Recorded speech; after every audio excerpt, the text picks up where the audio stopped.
हरि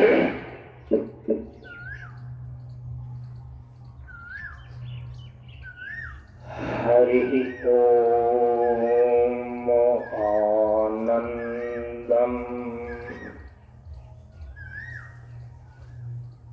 प्रशांत जीवन दर्शनम नमो नारायण नारायणम।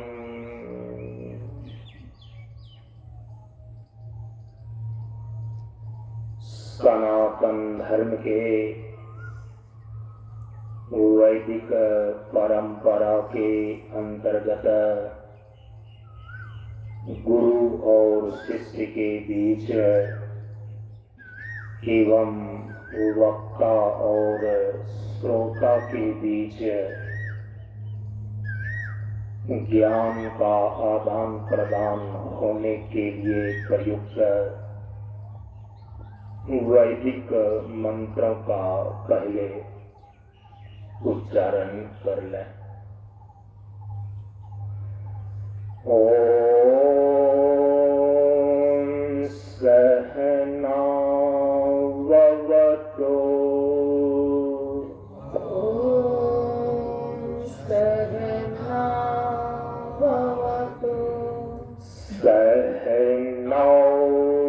भुनक्तु सह वीर्यं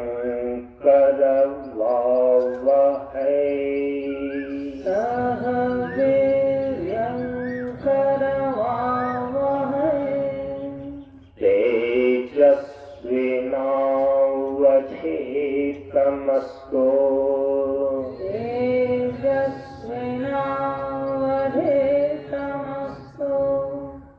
मा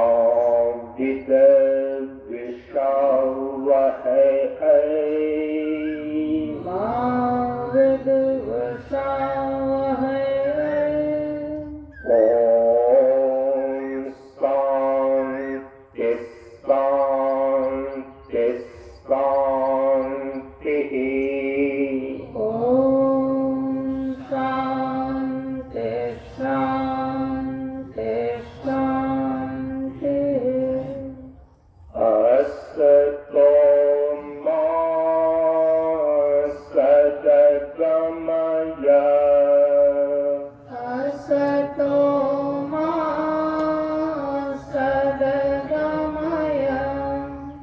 तमसो मा ज्योतिर्गमय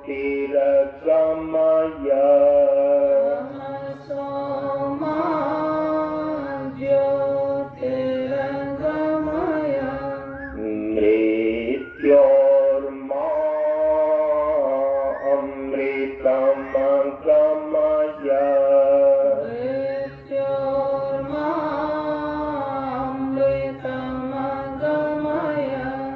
ओम शांति शांति शांति। ओम शांति शांति शांति। सभी लोग थोड़ी देर के लिए मौन एवं शांत रहे।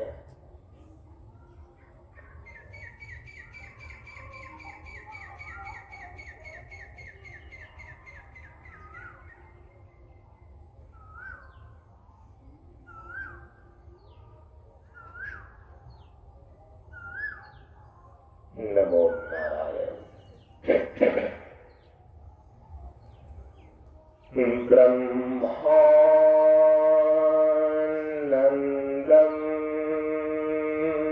परम सुखदं केवलं ज्ञानमूर्तिं। 「 व ा स ु द े व स ा व ह ै स ा व स ु द े व स ा व ह ै स ा व स ु द े व स ा व ह ै स ा व स ु द े व स ा व ह ै द्वन्द्वातीतं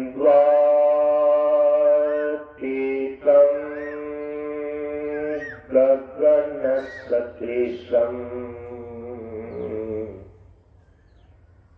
तत्त्वमस्यादिलक्ष्यम् एकं नित्यं विमलमचलम्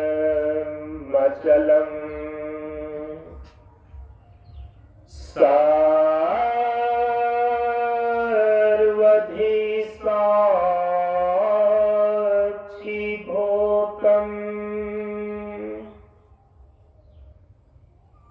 भावातीतं त्रिगुणरहितम्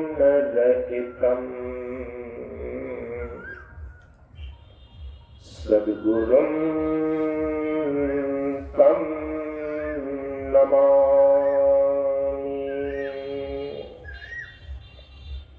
सद्गुरुं तं नमामि। श्री गुरु चरण स्पर्श अनुभूति ज्ञान मार्ग सत्संग के सानिध्य में उपस्थित श्रद्धालु सत्संग प्रेमियों, ज्ञान बढ़े गुणवान के संगत, ध्यान बढ़े तपस्वी संग किन्हों, बुद्धि विवेक विचार बढ़े संत सन्यासी सुसज्जन किन्हों। इसलिए ज्ञानी वेद है ज्ञान से, व्याधा वेद है तीर, सद्गुरु वेद है सत्य से, ढेंगे सकल शरीर।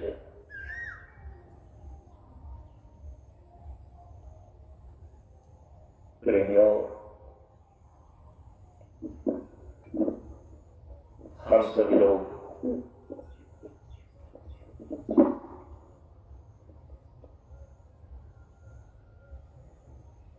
प्रशांत कल्याण मिशन योगाश्रम गोवा से पूरा मंच पर कालयुक्त संवत्सर सन 2025 ईस्वी के 30 मार्च से लेकर 6 अप्रैल तक आयोजित चैत्र नवरात्र साधना अनुष्ठान सत्संग सत्र के आज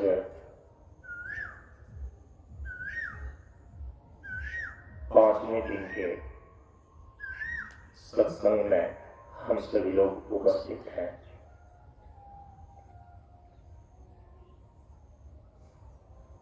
नवरात्र दुर्गा अनुष्ठान के सत्संग सत्र में अनुष्ठान एवं मंच के नियमानुसार हम सभी लोग शक्ति तत्व पर विचार करते हैं। शक्ति तत्व पर विचार करने हेतु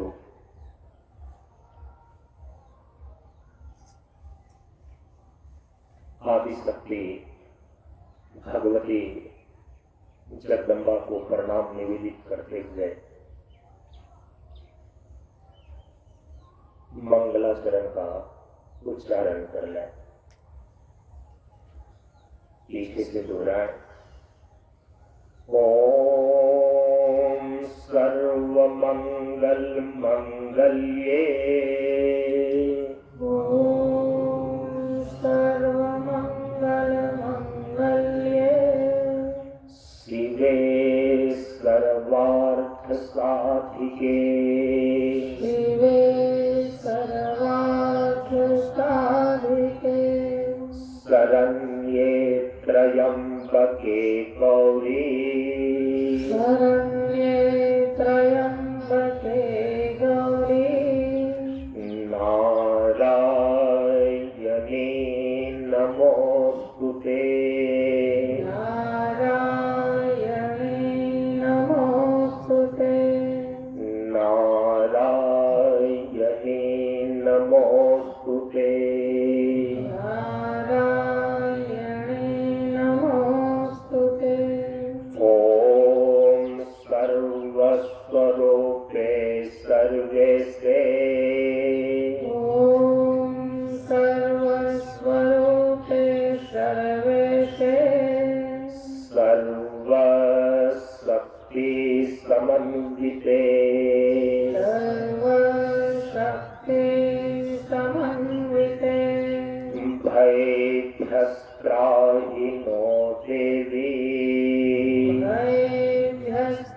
मंगलायै श्री दुर्गा देव्यै नमः।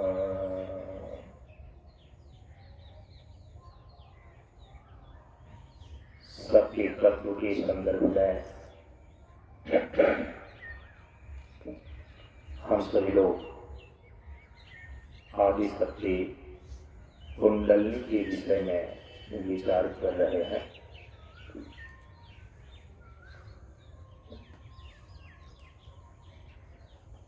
इस संदर्भ में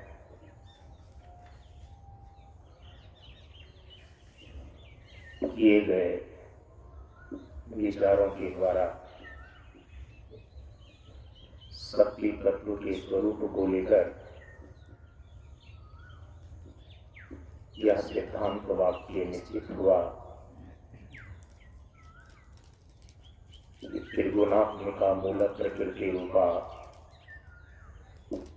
आदि सत्य भगवती जगदम्बा ही सत्य तत्व के रूप में प्रतिष्ठित है और यही आदि सत्य हमारे शरीर के भीतर आध्यात्मिक रूप में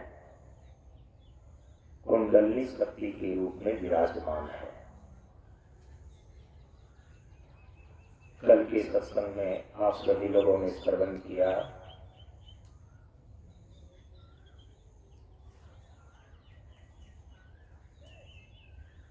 कि शक्ति तत्व में जो शक्ति शब्द है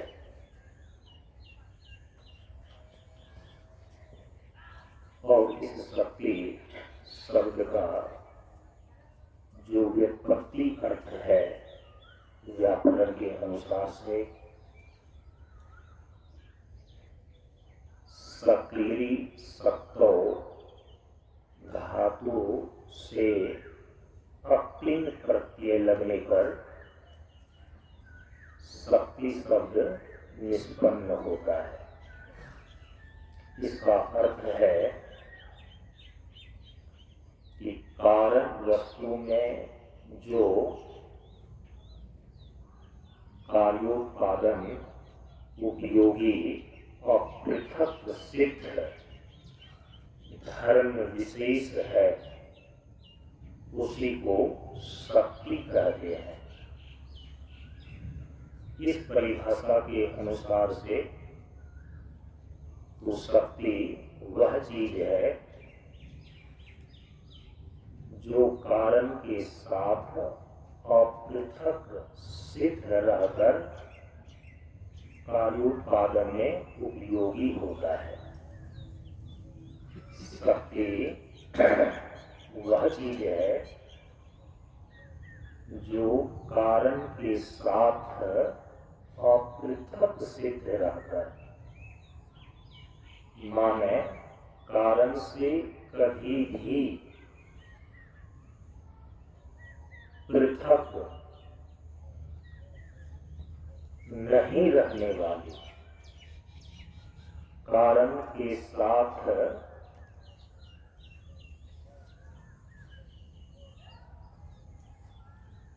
सदा ही अंतर्निहित रहकर कार्योत्पादन में उपयोगी होता है। जैसे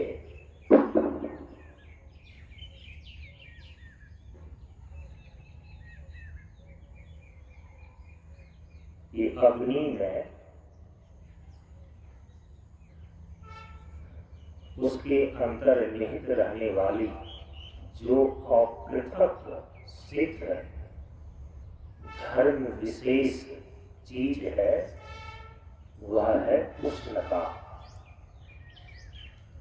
अग्नि का अपृथक सिद्ध धर्म उष्णता है। इसीलिए यह उष्णता ही अग्नि की शक्ति कहलाती है। कारण वस्तु में जो कार्योत्पादन उपयोगी और पृथक सिद्ध धर्म विशेष है उसको बोलते हैं शक्ति। जल है, जल में सदा ही रहने वाले जो उनका अपृथक सिद्ध धर्म है, धर्म विशेष है, वो है शीतलता। इसीलिए शीतलता जल की शक्ति मानी जाती है।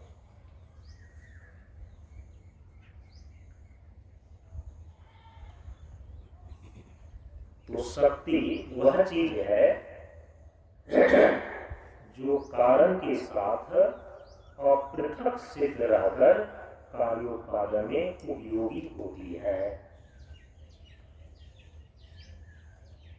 अब यहां शक्ति तत्व के रूप में बताया जा रहा है सिद्धांत वाक्य में, क्योंकि बहुत सारे तथ्यों को, बहुत सारे विचारों को शास्त्र प्रमाण से, आप वाक्यों से ग्रहण करके तब एक सिद्धांत वाक्य बनाया जाता है। शक्ति तत्व के स्वरूप को समझने के लिए तो सारे विचारों को ग्रहण करके परिनिष्ठित निर्णय के रूप में जो एक सिद्धांत वाक्य सामने आता है, जो शक्ति तत्व के संपूर्ण स्वरूपों को व्याख्यायित करता है, वह सिद्धांत वाक्य बना कि त्रिगुणात्मिका मूल प्रकृति रूपा आदि शक्ति भगवती जगदम्बा ही शक्ति तत्व के रूप में प्रतिष्ठित है। तो आदि शक्ति भगवती जगदम्बा ये भी कहा जा रहा है, और त्रिगुणात्मिका मूल प्रकृति रूपा यह भी कहा जा रहा है। इसीलिए पिछले 2 दिनों के सत्संग में इस पर विस्तार से विचार किया गया। ये दोनों बातें एक साथ किस दृष्टि से क्यों कही जा रही है? क्योंकि शक्ति कारण तत्व है, कारण में अंतर्निहित रहने वाली और पृथक सिद्ध धर्म विशेष का नाम शक्ति है। तो शक्ति तत्व को कारण रूप में प्रतिष्ठित है। और पिछले दिन आप सुनकर के आए हैं कि कारण 2 प्रकार के हो जाते हैं, एक है निमित्त कारण और दूसरा है उपादान कारण। उपादान कारण मटेरियल है,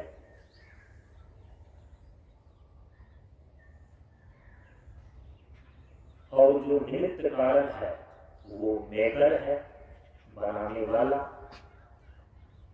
उपादान कारण है बनने वाली सामग्री।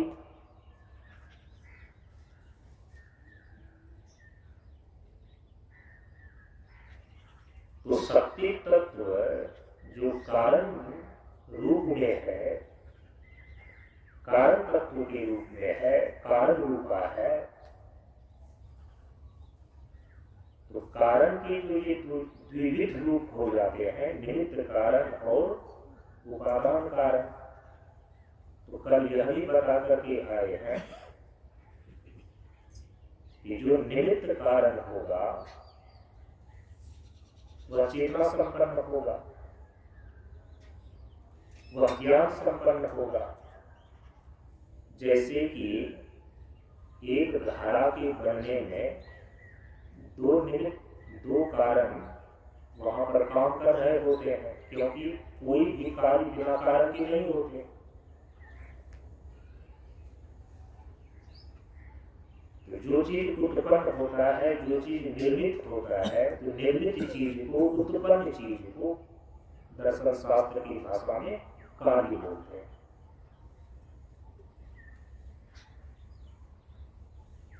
तो धारा के निर्माण में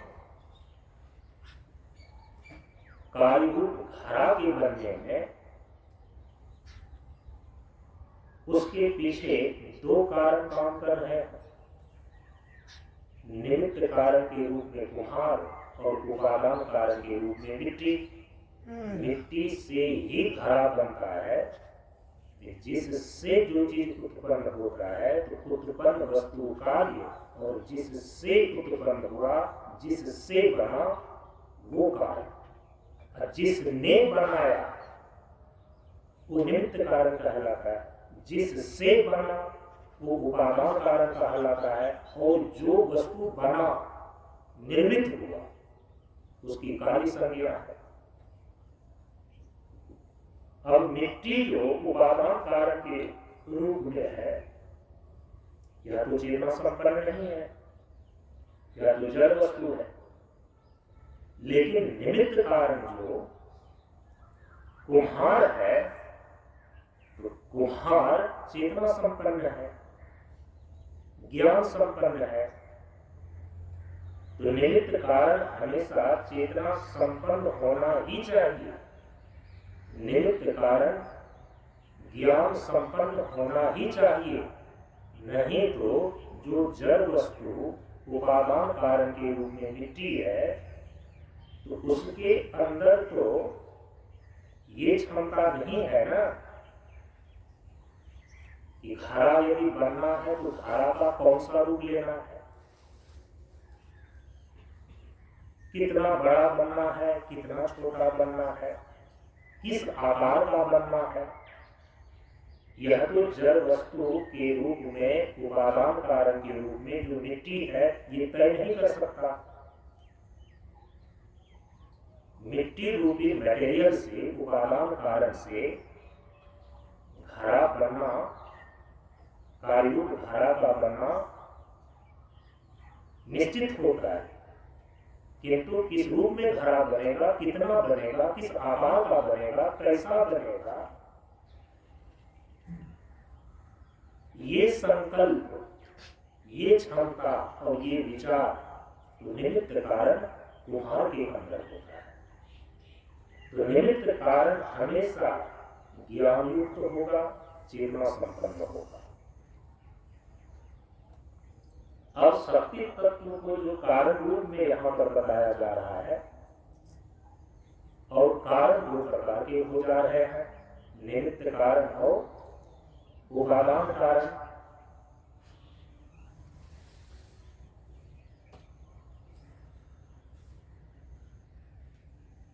तो निमित्त कारणता को लेकर के, निमित्त कारण की दृष्टि से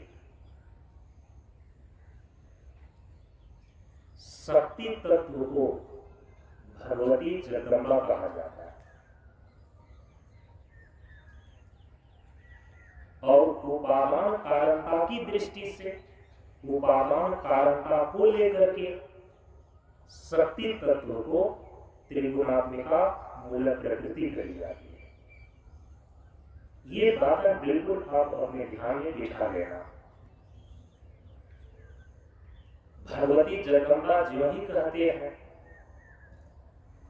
तो चेतना संपन्न सत्ता का बोध होता है। कोई जड़ वस्तु का नाम तो भगवती नहीं हो सकती, जगदम्बा नहीं हो सकती। लेकिन जो प्रकृति है, ये प्रकृति सही दर्शन कहते हैं कि स्वरूप से जड़ है। तो उपादान कारण जो है वो जड़ वस्तु हो सकती है, लेकिन जो निमित्त कारण है, तो निमित्त कारण को चेतना संपन्न और ज्ञान संपन्न होता है।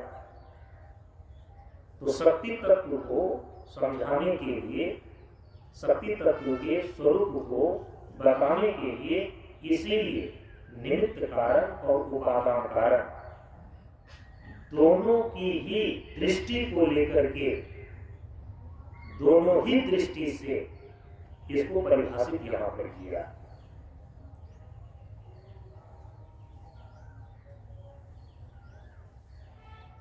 तो निमित्त कारण की दृष्टि से शक्ति तत्व की संज्ञा भगवती जगदम्बा, उपादान कारण की दृष्टि से शक्ति तत्व की संज्ञा त्रिगुणात्मिका मूल प्रकृति है।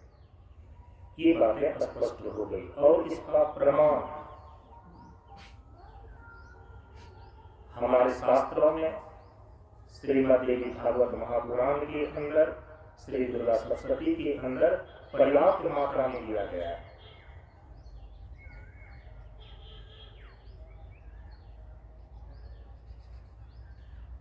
शक्ति की चेतन स्वरूपता को, जैसा कि कल मैंने आपको बताया कि दुर्गा सरस्वती के तंत्रोक्त देवी सूत्रम में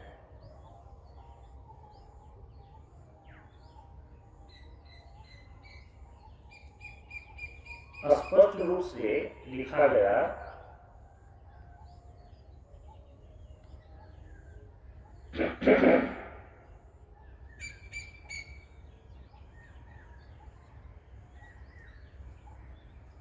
या देवी सर्वभूतेषु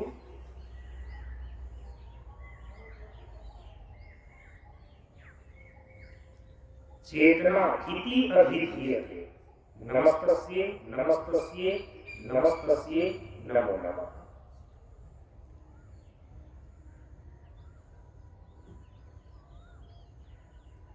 चित्र रूपा चिता चिति, जिस पर कि कल विशेष रूप से चर्चा हुई। तो चेता शब्द से चेतना शक्ति को ग्रहण किया गया है। यहाँ पर तंत्रोक्त देवी सूत्रम में शक्ति तत्व के स्वरूप को यहाँ पर बताया जा रहा है कि या देवी, और देवी तो कोई जड़ वस्तु नहीं होगी ना। जो ही देवी शब्द आ गया वहां चेतना का बोध होता है, चेतना संपन्नता, ज्ञान संपन्नता का बोध होता है। शक्ति के चेतन स्वरूपता को बताने के लिए ही देवी शब्द का प्रयोग किया जाता है। क्योंकि कल आप सुन आए हैं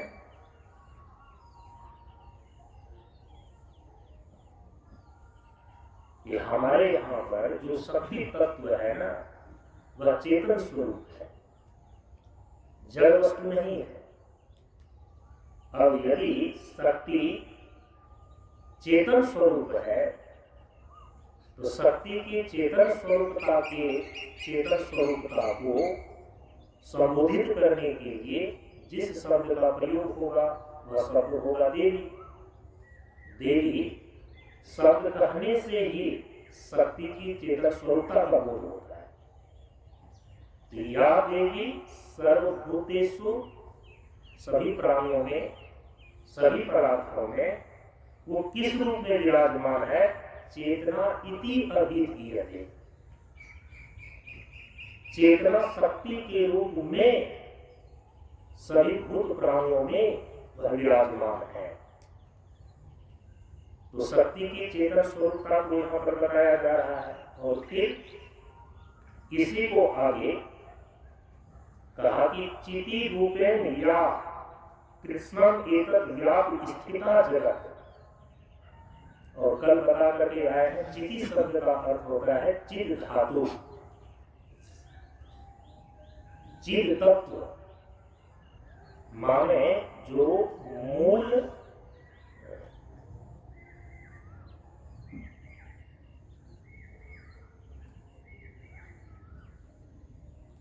ज्ञान का जो मूल स्वरूप है, ज्ञान की जो मौलिकता है, उसको चिद तत्व, चिद धातु बोलते हैं। उसी को संस्कृत में चिति बोलते हैं।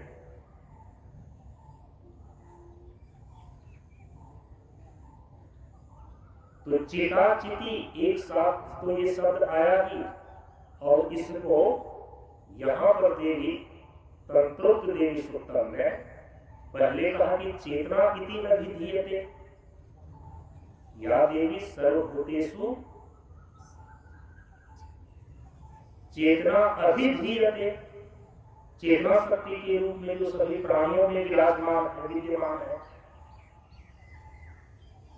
इसके बाद चिति रूप है या कृष्णम एतत् व्यापस्थिता जगत, चिति शब्द का भी प्रयोग किया। चिति का मतलब हुआ कि जो चेतन स्वरूप है। तो चेतन तत्व और चेतना शक्ति दोनों में अंतर क्या है, कल इसकी पूरी व्याख्या हो गई है। मूल में चेतन तत्व है और वही चेतन तत्व जब भिन्न भिन्न धरातलों पर उनकी अभिव्यक्ति होती है तब हम उसको बोलते हैं चेतना शक्ति। जैसे कि तत्व है चेतन आत्मा, उसी चेतन आत्मा की अभिव्यक्ति जब कारण शरीर में होती है तो वो अंतश्चेतना कहलाती है। वही चेतन तत्व आत्मा का प्रकाश जब सूक्ष्म शरीर मन बुद्धि इत्यादि में अभिव्यक्त होता है तो उसको मानसिक चेतना बोलते हैं। वही चेतन तत्व आत्मा का प्रकाश जब स्थूल शरीर में अभिव्यक्त होता है उसको शारीरिक चेतना बोलते हैं। तो चेतन तत्व और चेतना शक्ति दोनों का संबंध ऐसा ही है जैसे जल तत्व और उसका तरंग, जैसे है सूर्य और सूर्य की किरण, जैसे है जल और जल की शीतलता। सूर्य है, सूर्य की किरण, सूर्य की किरण सूर्य की शक्ति है। किरण का जो केंद्र है वो सूर्य है। जल है, जल का तरंग है, तरंग का अधिष्ठान, तरंग का मौलिक स्वरूप जल तत्व है। लेकिन जल तत्व की अभिव्यक्ति भिन्न भिन्न रूपों में हो रही है, तरंग के रूप में, फेन के रूप में, बुलबुला के रूप में, अलग अलग रूपों में जल तत्व की अभिव्यक्ति अलग अलग संदर्भों में हो सकती है।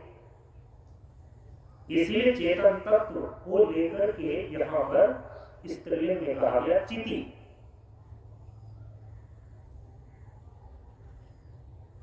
और इसी चिद धातु चिति का जो अभिव्यक्त स्वरूप है भिन्न भिन्न संदर्भों में भिन्न भिन्न धातुओं पर, इसी चिति तत्व की जो अभिव्यक्ति है वही चेतना शक्ति के रूप में है, जिसको कि चिता कहा जा रहा है यहाँ पर। तो शक्ति की चेतन स्वरूपता को, शक्ति तत्व के निमित्त कारणता को लेकर जो भगवती जगदम्बा की संज्ञा है, तो शक्ति तत्व की चेतन स्वरूपता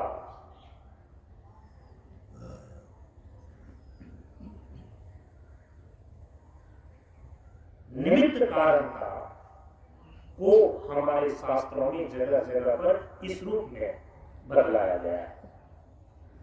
और इस शक्ति तत्व की जो उपादान कारणता है, तो उपादान कारण तो जड़ वस्तु भी हो सकती है, जड़ रूप हो सकती है। तो शक्ति तत्व की उपादान कारणता को लेकर के इसकी संज्ञा हो जाती है त्रिगुणात्मिका मूल प्रकृति। इसी के संदर्भ में जो चेतन स्वरूप का शक्ति तत्व भगवती जगदम्बा है, त्रिगुणात्मिका मूल प्रकृति के परिप्रेक्ष्य में ही उनके प्रमुख 3 महास्वरूप हो जाते हैं। आदिशक्ति भगवती जगदम्बा, क्योंकि प्रकृति की उपाधि को लेकर, तीनों गुणों की उपाधि को लेकर चेतन स्वरूपा भगवती जगदम्बा जो शक्ति तत्व है, इसके 3 महास्वरूप निश्चित हो जाते हैं। महाकाली स्वरूप, महालक्ष्मी स्वरूप और महासरस्वती स्वरूप। इस पर हम बाद में विचार करने में आएंगे। तो शक्ति तत्व की जो उपादान कारणता है। उपादान कारणता को लेकर के जो शक्ति तत्व की संज्ञा त्रिगुणात्मिका मूल प्रकृति है, इस चीज को दर्शाने के लिए ही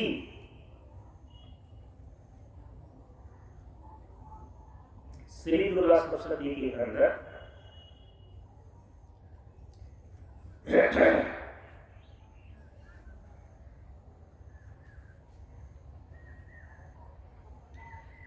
तंत्रोक्त रात्रि सूक्तम में स्पष्ट रूप से बताया गया।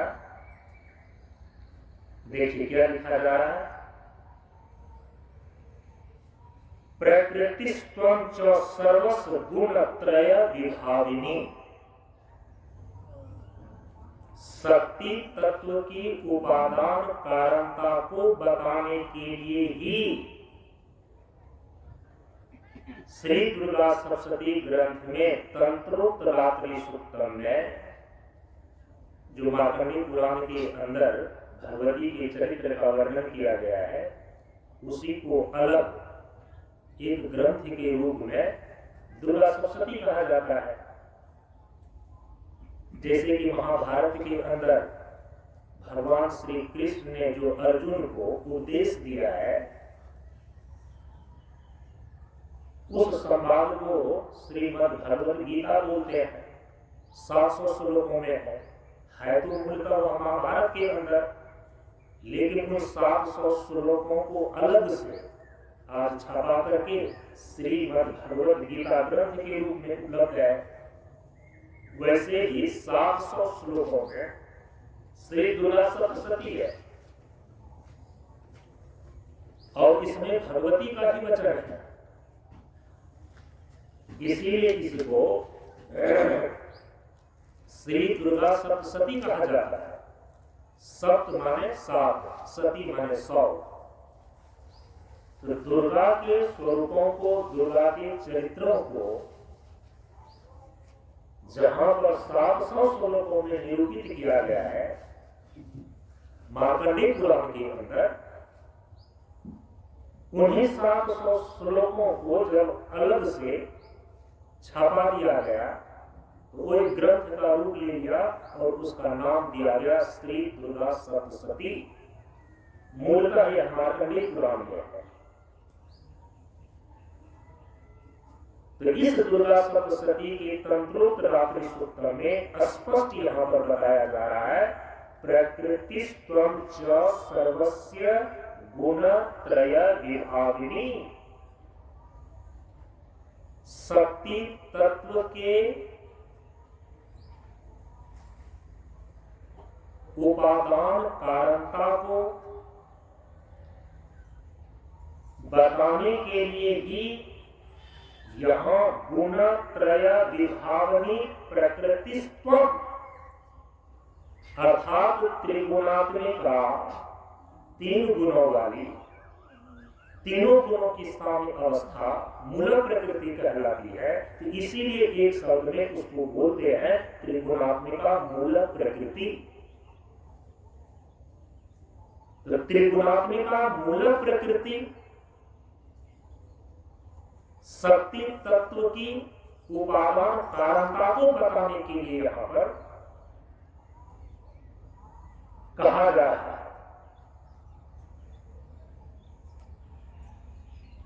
शक्ति तत्व की चेतन स्वरूपता को बताने के लिए, उसके निमित्त कारणता को बताने के लिए चिताचिति शब्द का प्रयोग किया। चेतना इति अभिधीयते और फिर चिति रूपे ऐसा कहा गया। अब उस शक्ति तत्व की उपादान कारणता को बताने के लिए अब यहाँ पर लिखा जा रहा है प्रकृतिस्त्वं गुणत्रय विभाविनी। ये तो ये बातें यहां पर स्पष्ट हो गई कि शक्ति तत्व की निमित्त कारणता को और शक्ति तत्व की उपादान कारणता को, दोनों को ही श्रीमद् देवी भागवत महापुराण में और श्री दुर्गा सप्तशती के अंदर प्रतिपादित किया गया। शक्ति तत्व की संज्ञा भगवती जगदम्बा हो जाती है निमित्त कारणता को लेकर। शक्ति तत्व की संज्ञा त्रिगुणात्मिका मूल प्रकृति हो जाती है उपादान कारणता को लेकर। अब जब आप शास्त्र अद्वैत दर्शन की विचारधारा का अनुशीलन करेंगे और वेदांत में जो अद्वैत वेदांत दर्शन है इसमें अभिन्न निमित्तोपादान कारण सिद्धांत आता है। अभिन्न निमित्तोपादान कारण का अर्थ होता है कि उपादान कारण और निमित्त कारण दोनों दो नहीं है। जैसे कि कुम्हार और मिट्टी दोनों की सत्ता अलग अलग है। कुम्हार अलग है, कुम्हार की सत्ता अलग है और मिट्टी की सत्ता बिल्कुल अलग है। कुम्हार मिट्टी को लेकर के तब घड़ा बनाता है, तो घड़ा के बनने में यहां पर दो कारण की सत्ता अलग अलग दिख रही है। उपादान कारण के रूप में मिट्टी की सत्ता है और निमित्त कारण के रूप में कुम्हार की सत्ता है।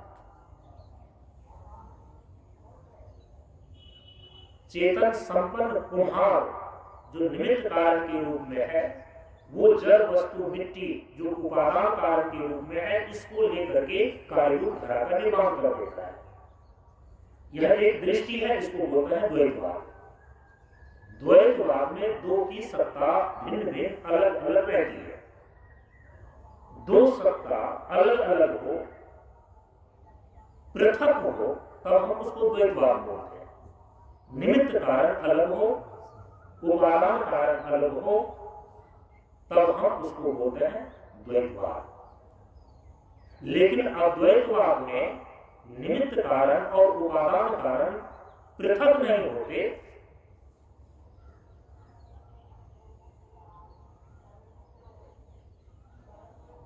जो निमित्त कारण है वही उपादान कारण बन जाता है। तो कहा कि इसका कोई उदाहरण है हमारे शास्त्रों में क्या? कहा कि इसका उदाहरण है, और सोचिए श्रुति में, वेद में, उपनिषद में ये उदाहरण आया।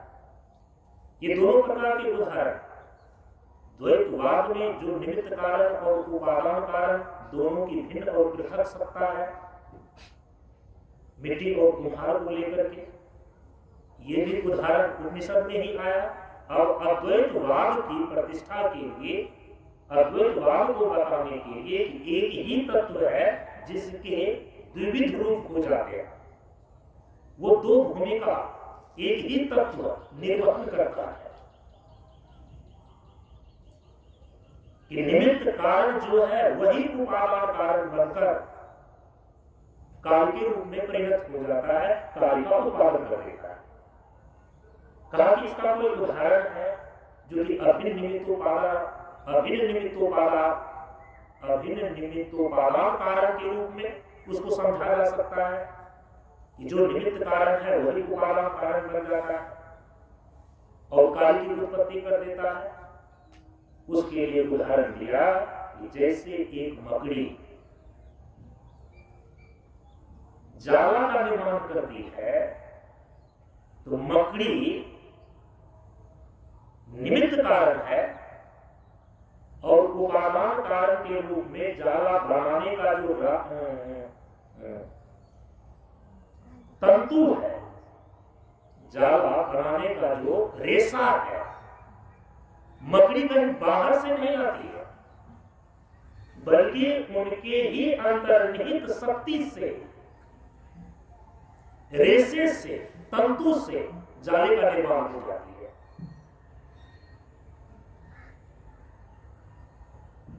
तो यहां पर जो मेकर है मकड़ी, वही मैटर, मटेरियल, उपादान कारण बनने की सामग्री बन जाती है। लेकिन जब द्वैतवाद के अंदर उपादान कारण और निमित्त कारण के रूप में कुम्हार और उपादान के कारण के रूप में जो मिट्टी है, यहां पर व्यवस्था क्या है? मिट्टी कुम्हार नहीं बन सकता है और कुम्हार स्वयं मिट्टी नहीं बन सकता है। कुम्हार मिट्टी को लेकर के खड़ा बना सकता है। यदि मिट्टी न हो कुम्हार के पास, वो खड़ा का निर्माण नहीं कर सकता। लेकिन ये व्यवस्था अभिन्न निमित्तोपादान कारण के रूप में दृष्टांत में जो मकड़ी है, ये व्यवस्था मकड़ी के पास नहीं होती। मकड़ी स्वयं जाला बुनने वाली है, जाला का निर्माण करने वाली है, और जाला बुनने के लिए जिस मटेरियल की आवश्यकता होती है, जिस तंतु और रेशे की आवश्यकता होती है, वह मकड़ी के शरीर में ही अंतर्निहित है। मकड़ी के शरीर के अंदर ही वह क्षमता है। वह रेशे को निकाल करके, तंतु को निकाल करके जाले को बुन देती है। लेकिन कुम्हार के अंदर व्यवस्था क्या है कि कुम्हार मिट्टी है तो घड़ा बना सकता है, यदि मिट्टी नहीं रहेगा तो अपने भीतर से मिट्टी नहीं निकाल सकता। ठीक है। और जो तत्व का बोध होता है ना, तत्व का जो विचार होता है ना, इसको बोलते हैं तत्व विचार का क्रमिक सोपान। सबसे पहले द्वैतवाद को ही दो तत्व है, जड़ और चेतन। किसी भी काल की उत्पत्ति में दो कारण काम करते हैं, निमित्त कारण और उपादान कारण दोनों अलग अलग होते हैं। यही समझना पड़ता है। क्या पहले द्वैतवाद से ही तत्व का विचार चलता है। जब इसका अधिगम ठीक ढंग से होता है, तब इसका संक्रमण होता है विशिष्ट अद्वैतवाद। विशिष्ट अद्वैतवाद माने कि जो जाला के रूप में कार्य है और फिर रेशे के रूप में उपादान कारण है, ये कारण और कार्य, ये दोनों का ही जो अधिष्ठान है, इस दोनों को ही अपने अंतर्निहित करने वाला जो चेतन है, वह केवल एक मकड़ी है। उसी प्रकार से जब जीव को और जगत को हम परमात्मा का शरीर मान लेते हैं ना, उसका अंग मान लेते हैं ना, तब हम इसको बोलते हैं विशिष्ट अद्वैतवाद। केवल अद्वैतवाद का मतलब होता है कि ये कहना पड़ेगा कि मकड़ी ही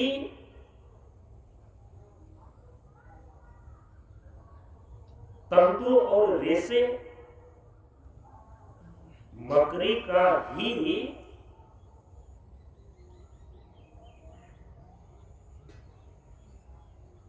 सूक्ष्म अभिव्यक्ति, मकड़ी की ही अभिव्यक्ति रेशे और तंतु के रूप में हो रही है, सूक्ष्म अभिव्यक्ति बोलेंगे। और मकड़ी की ही स्थूल अभिव्यक्ति जाले के रूप में हो रही है। ये अद्वैतवाद दृष्टि है। मकड़ी ही मूल में एक है और एक की ही अभिव्यक्ति दो रूप में हो रही है। ऐसा नहीं है कि एक आश्रय है और उस पर दो चीजें आश्रित होकर के रह रही है। यदि मूल में एक है और उसमें दो चीजें आश्रित होकर के रह रही है,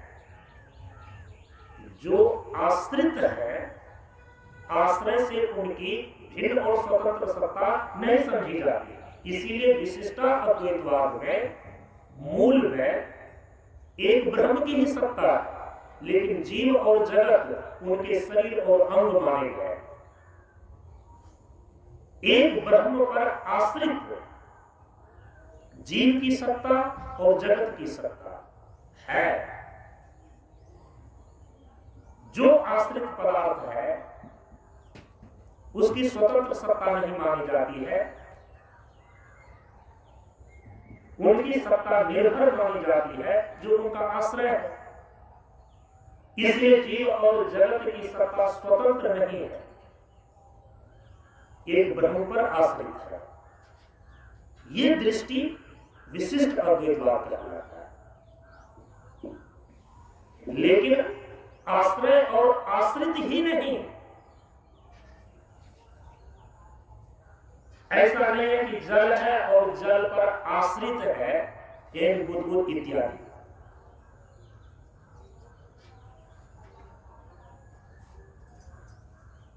अद्वैत दृष्टि ये कहेगा कि जल ने ही तरंग का रूप ले लिया है, जल ने ही फेज और बुदबुद का रूप ले लिया है। माने जल तत्व की ही अभिव्यक्ति भिन्न भिन्न रूपों में हुआ है, तत्व तो मूलतः एक ही है।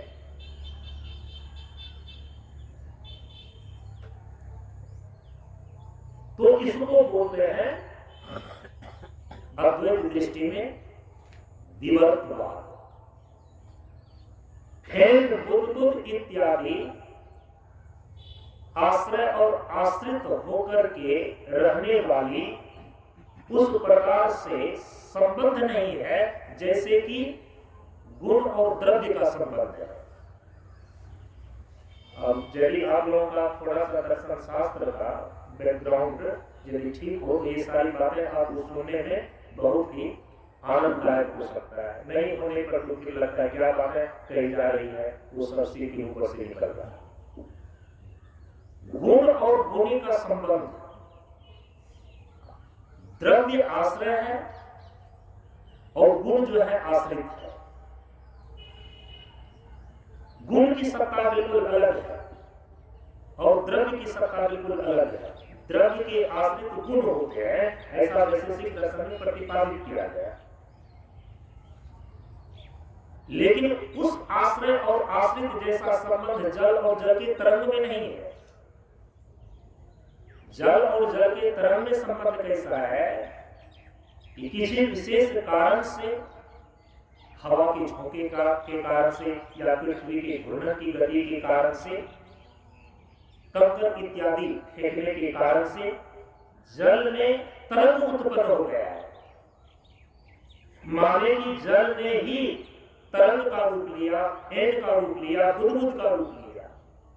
तत्व है एक ही। तो फेज बुदबुद इत्यादि को क्या कहेंगे? जल का विवर्त कहेंगे।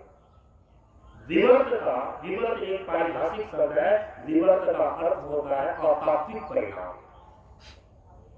ऐसा नहीं कि जल से उत्पन्न तरंग है तो तरंग की कोई स्वतंत्र सत्ता हो जाएगी, तरंग कोई स्वतंत्र तत्व हो जाएगा, ऐसा नहीं है। विवर्त का मतलब होता है अतात्विक परिणाम। माने जल ही तरंग के रूप में परिणत हो गया है, जल ही बुदबुद के रूप में दिख रहा है, तत्व तो एक ही है। इसको बोलते हैं अद्वैत दृष्टि। अब यदि जल तरंग के रूप में दिख रहा है या तरंग के रूप में परिणत हो गया है, तो अब जो तरंग बना, अब बुदबुद जो बना, फेज जो बना, बुलबुला जो बना, तो इसके बनने में निमित्त कारण कौन है, उपादान कारण कौन है? आपको तो कहना पड़ेगा ना कि फेज, बुदबुद, तरंग इत्यादि जो उत्पन्न वस्तु है उसका अभिन्न निमित्त उपादान कारण केवल जल है। जल ही फेज बुदबुद का रूप ले लिया है। उसी प्रकार से मकड़ी की जो स्थूलतम अभिव्यक्ति स्वयं की है वो रेशे के रूप में है, तंतु के रूप में है। और उसी मकड़ी की ही जो स्थूलतम अभिव्यक्ति है वो जाला के रूप में, क्योंकि जाला बना है तंतु से। वो तंतु भी आया कहां से है? मकड़ी से, कहीं बाहर से नहीं आया। मकड़ी को, मकड़ी के शरीर के अंतर्निहित ही वो वस्तु है तंतु। वो क्षमता है, वो उनकी शक्ति है। मकड़ी ने अपने अंतर्निहित तंतु की शक्ति से जाले का निर्माण किया। वो कुम्हार की भांति मिट्टी को बाहर से लाकर के घड़ा बनाने जैसा काम नहीं कर रही है मकड़ी। मकड़ी क्या कर रही है? स्वयं निमित्त कारण होकर अपने अंतर्निहित शक्ति जो तंतु है उसी के द्वारा कार्य रूप जाले का निर्माण कर रही है। इसको बोलते हैं अद्वैत दृष्टि, इसको बोलते हैं अद्वैतवाद। माने निमित्त कारण भी वही और उपादान कारण भी वही। इसका उदाहरण यदि ध्यान में रखना होगा तो मकड़ी और मकड़ी का जाला, मकड़ी और मकड़ी का तंतु। तो मकड़ी हो गई निमित्त कारण और मकड़ी के शरीर के ही अंतर्निहित शक्ति के रूप में जो तंतु है वो हो गया उपादान कारण। और जाला का जो निर्माण कर दी ये हो गया कार्य। अब इस शक्ति तत्व को लेकर के, क्योंकि तत्व का विचार उसकी पहली कक्षा तो द्वैतवाद की दृष्टि से चलती है, ऐसे ही पहले साधक को, जिज्ञासु को, तत्व विचारक को विचार करना पड़ता है। तो द्वैतवाद तत्व विचार की जो कक्षा है, इससे आगे तत्व विचार की कक्षा है विशिष्ट अद्वैतवाद। लेकिन तत्व विचार की जो अंतिम दृष्टि है वो है अद्वैतवाद, जहां की तत्व अंतिम सत्य परमार्थ रूप से तो केवल एक है, लेकिन उसी एक तत्व की कारण रूप से और कार्य रूप से अभिव्यक्ति हो रही है। और जो वो तत्व है मूल का वो कार्य कारणातीत है।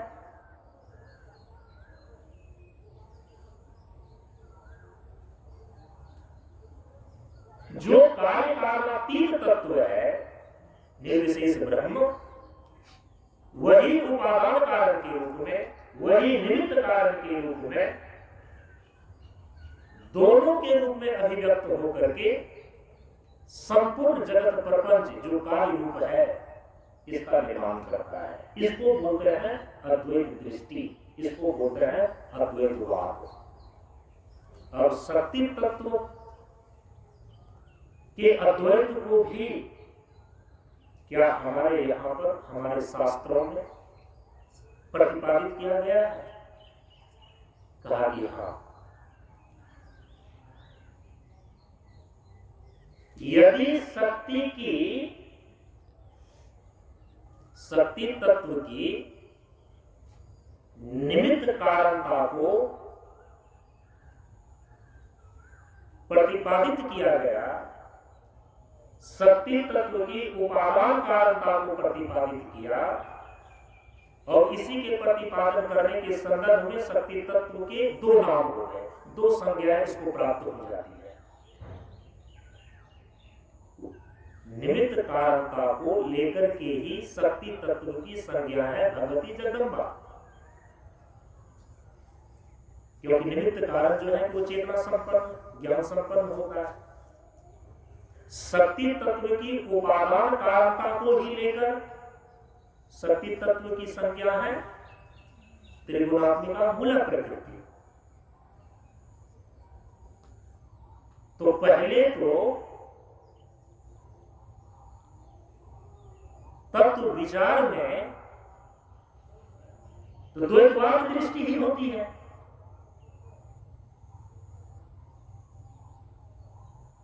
कि एक जड़ की सत्ता है और दूसरा चेतन की सत्ता है। जड़ की सत्ता के रूप में त्रिगुणात्मिका मूल प्रकृति है और चेतन की सत्ता के रूप में चिति रूपेण और चिताचिति कह करके उसी शक्ति तत्व को बताया जा रहा है, जिसको भगवती जगदम्बा बोलते हैं। त्रिगुणात्मिका मूल प्रकृति और भगवती जगदम्बा शक्ति तत्व को लेकर के ये दोनों ही संज्ञाएं हैं।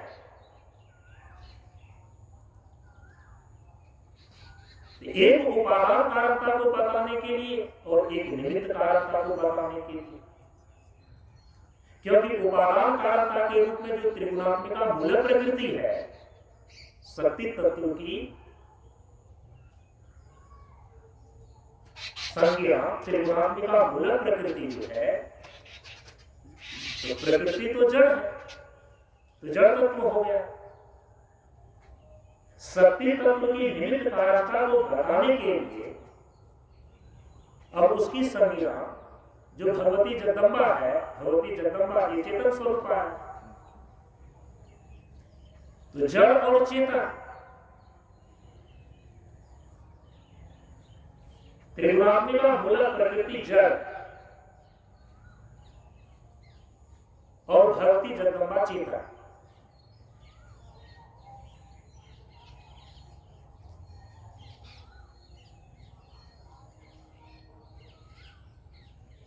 निमित्त कारणता और उपादान कारणता की दृष्टि से ये द्वैतवाद की दृष्टि है।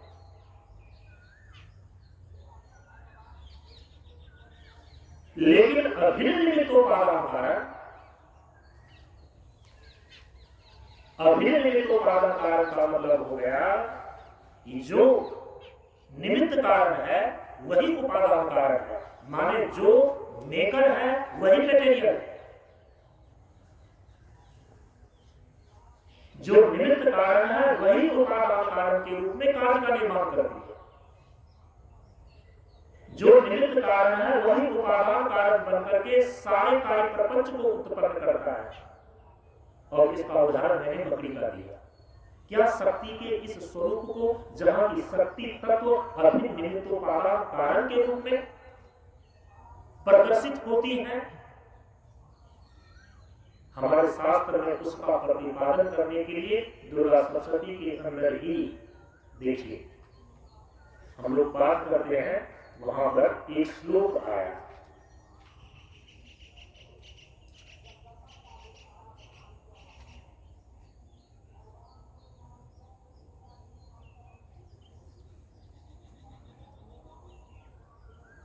ग्यारहवें अध्याय के 11वें श्लोक में श्री दुर्गा सप्तशती के 11वां अध्याय के 11वें श्लोक में देखिए, शक्ति तत्व की अभिन्न निमित्तोपादान कारणता को यहाँ पर प्रतिपादित किया गया है।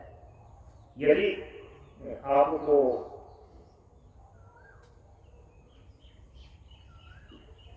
दर्शन शास्त्र में जो विचारों की कक्षाएं हैं, यदि इससे आप परिचित होंगे तभी ये पंक्तियों में वो चीजें आपको दिखाई पड़ने लगेगी, ऐसी सीधे दिखाई देंगे।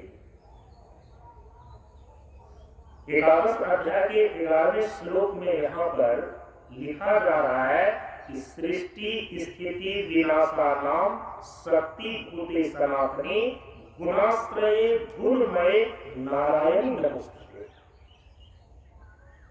अब इसका अर्थ आप समझ रहे हैं, यहां क्या कहा जा रहा है कि सृष्टि स्थिति विनाशानाम, संपूर्ण जगत की जो सृष्टि माने उत्पत्ति, स्थिति और इनका विनाश रूप कार्य होता है, शक्ति भूते सनातनी, जिस सनातन शक्ति से, जो सनातन शक्ति है, जो आदि शक्ति है, जिसके द्वारा सृष्टि स्थिति और विनाश का कार्य संपादित होता है। कैसी है वो? गुणाश्रय गुणमय, गुणाश्रय गुणमय, और गुण है 3, जिसको कि तंत्रोक्त रात्रि सूक्तम में स्पष्ट का प्रकृतिस्त्वं सर्वस्य गुणत्रय विभाविनी। प्रकृति तो त्रिगुणात्मिका है, सत्व रजस तमस, ये 3 गुण प्रकृति के हैं। इसी तीनों गुण को ही प्रकृति बोलते हैं, प्रकृतिस्त्वं गुणत्रय विभाविनी। अब यहां पर कहा जा रहा है कि गुणाश्रय, गुणाश्रय का अर्थ होता है कि गुण का आश्रय।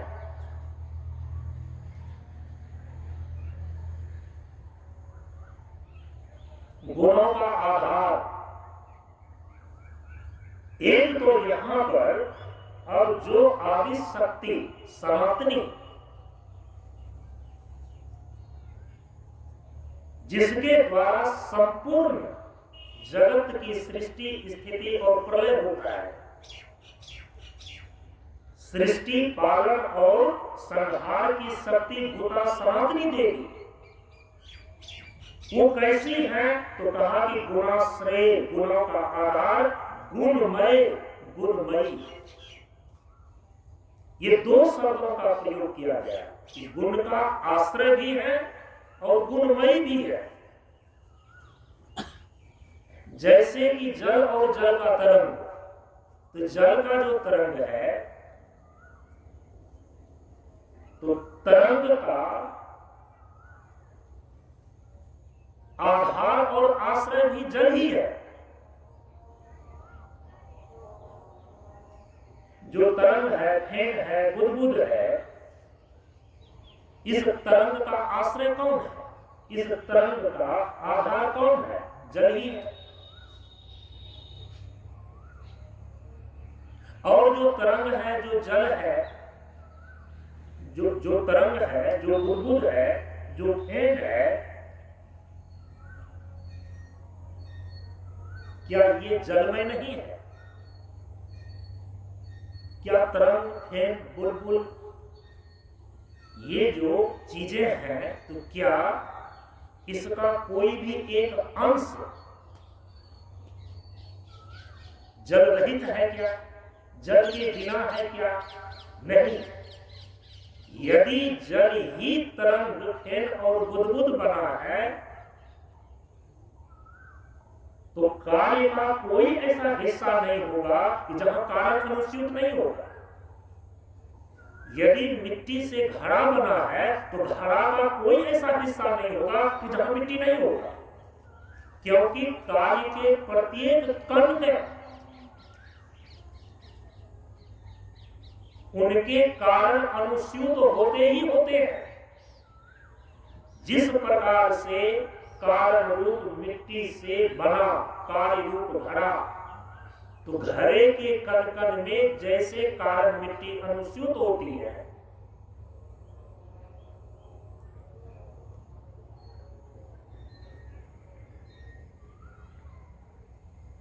जल से बना हुआ फेन और बुदबुद तरंग, तो तरंग, फेन और बुदबुद के कण कण में, एक एक हिस्से में जल अनुस्यूत होता है। उसी को बोलते हैं जलमय। घड़ा को बोलते हैं मृण्मय। मृण्मय माने मिट्टी में। घड़ा क्या है? मिट्टी में। तो क्या कहेंगे? मृत आश्रित मृण्मय। मृत आश्रित मृण्मय हो गया। घड़ा जो है मृत आश्रित भी है और मृण्मय भी है। घड़ा मिट्टी पर आश्रित भी है और मृण्मय भी है, मिट्टी युक्त भी है, मिट्टीमय भी है।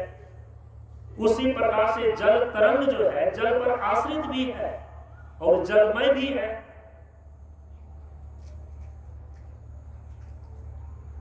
यहां पर बताया जा रहा है कि गुणाश्रय गुणमय, जो वो सनातनी शक्ति है, वह जो शक्ति तत्व है, वो प्रकृति स्वयं गुणत्रय विभावनी, जो त्रिगुणात्मिका मूल प्रकृति है, इसका आश्रय भी है और गुणमय भी है। मन त्रिगुणात्मिका मूल प्रकृति रूपा भी है। आप समझ रहे हैं इस चीज को? इसीलिए शक्ति तत्व के लिए क्या कहा गया? शक्ति तत्व के लिए कहा गया यह त्रिगुणात्मिका मूल प्रकृति रूपा है, तो गुणमय। लेकिन त्रिगुणात्मिका मूल प्रकृति का अब यहां बताया जा रहा है कि ये जो शक्ति तत्व है, सनातनी जो शक्ति है, ये गुणाश्रय, ये इस त्रिगुणात्मिका मूल प्रकृति का आधार भी है। आधार का मतलब होता है अधिष्ठान।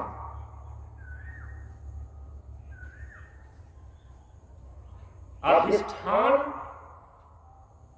पर जो अध्यस्त वस्तु होती है, तो अध्यस्त वस्तु की अधिष्ठान के अतिरिक्त स्वतंत्र सत्ता नहीं होती। जैसे जल तरंग जल पर अधिष्ठित होने के कारण से तरंग, फेन, बुलबुल इत्यादि जितनी भी अध्यस्त वस्तुएं हैं, जल अधिष्ठान के अतिरिक्त उनकी स्वतंत्र सत्ता नहीं होती।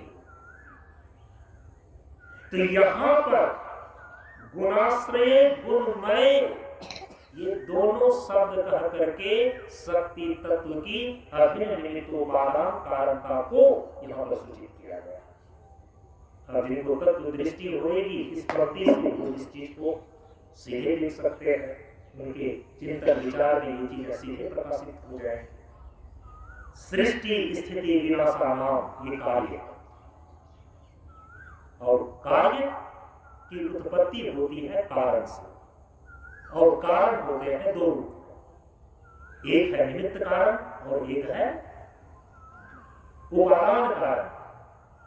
तो निमित्त कारण और उपादान कारण दोनों ही यदि एक ही तत्व हो, वही निमित्त कारण वही उपादान कारण बन रहा हो, तो इस अभिन्न निमित्तोपादान कारणता को बताने के लिए यहां पर शब्द का प्रयोग किया जा रहा है गुणाश्रय गुणमय।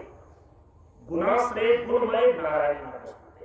तो इस प्रकार से शक्ति तत्व की अद्वैतता और द्वितीयता को लेकर के ही, अभिन्न निमित्तोपादान कारणता को लेकर के ही श्रीमद्देवी भागवत महापुराण जब आप इसका अनुशीलन करेंगे तो वहां पर जब पूछा गया का असित्व महादेवी,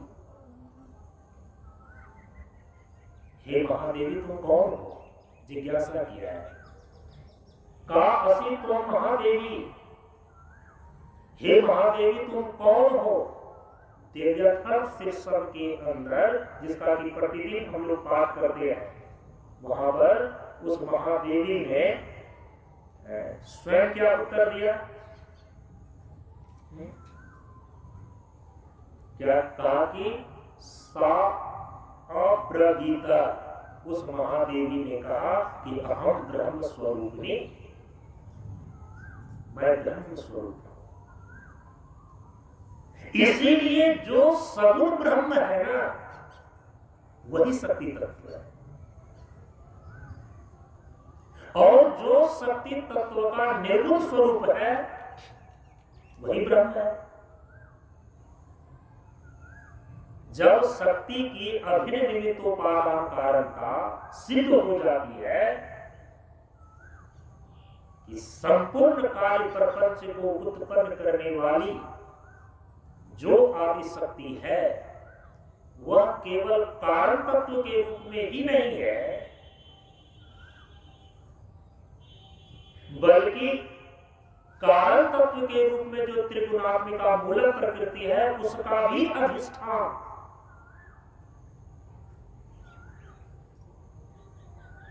शक्ति तत्व है। तो उस दृष्टि में तो फिर यदि कारण का भी अधिष्ठान मानना पड़ेगा तो फिर तो उसकी संज्ञा ब्रह्म हो जाएगी। उसी दृष्टि को लेकर अभिन्न निमित्तोपादान कारणता को लेकर के, कारण का भी अधिष्ठान को लेकर के ही देवी अपने स्वरूप का यथार्थ परिचय दे रही है। यदि उनको पूछा गया कि काशी तो महादेवी तुम हो कौन, और महादेवी स्वयं अपना परिचय दे रही है कि यदि मैं अपना मूल में परिचय दूं तो हम ब्रह्म स्वरूपिणी, मैं तो ब्रह्म स्वरूप। इसीलिए जितने भी कारण है ना, गोस्वामी तुलसीदास जी महाराज ने रामचरितमानस में जब मंगलाचरण किया, उन्होंने भी कहा कि तम शेष कारणम परम, एक परम कारण है, सबका अधिष्ठान है।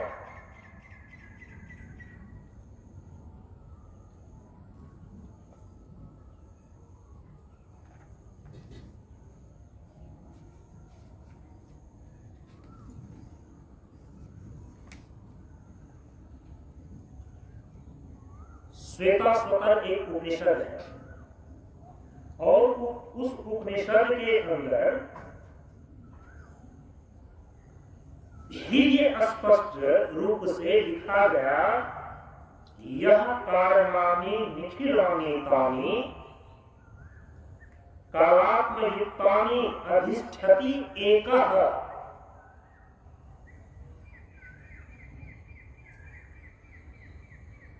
जगत की उत्पत्ति में कारण के रूप में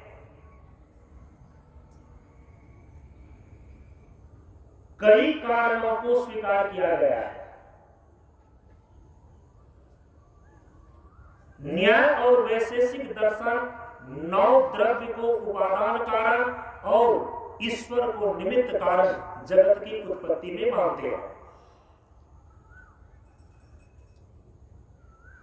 पृथ्वी, जल, अग्नि, वायु, इन चार महाभूतों के परमाणुओं को वैशेषिक दर्शन के प्रणेता महर्षि कणाद ने जगत का कारण चार भूतों के परमाणुओं को माना है। उसके अतिरिक्त और द्रव्य है, यह द्रव्य का अर्थ तत्व ही है।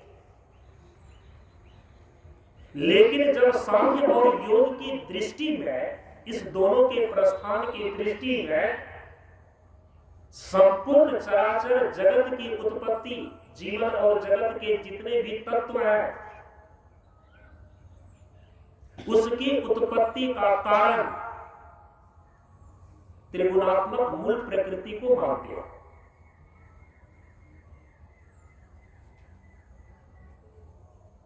तो जगत कारण के रूप में जहां न्याय और वैशेषिक दर्शन की दृष्टि में नौ द्रव्य अथवा उसी नौ द्रव्यों में पृथ्वी, जल, अग्नि और वायु के परमाणु कारण रूप में स्वीकार किए गए हैं, तो सांख्य और योग की दृष्टि में जीवन और जगत के सारे तत्वों की उत्पत्ति त्रिगुणात्मक प्रकृति से हुई है। यदि समय मिला तो कल मैं इस पर थोड़ा विशेष चर्चा कर दूंगा।